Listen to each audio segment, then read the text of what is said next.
Pergi dulu. Lulu. Ya Allah, nak panjang jelok. Motonya kita buat 3 persen. Yang ni yang ketiga. So, lepas tu kita wrapping dia punya sebanyak. Ini yang ketiga. Ini yang ketiga. So, motor ni kita nak hantar dekat ke lantai. So, kita nama customer kita Muhammad Raif. Muhammad Raif ni beli motor skuter Evo Gear lah.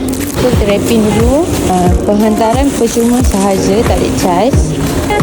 Seluruh Semenanjung Malaysia kecuali Sabah, Sarawak, Langkawi je tak ada penghantaran lah. Pin ni untuk anak dia nak bawa pergi sekolah agaknya.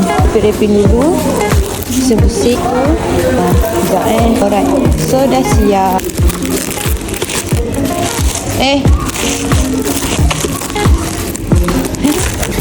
Muka dia buat dia macam terkadap macam kan? Macam kepala mentari ni dua untuk lain. Kalau macam Allah. So dah siap. So korang kita dah siap wrapping motor ni. Kalau korang berminat boleh klik apa yang ada kat bawah. Okay, bye bye.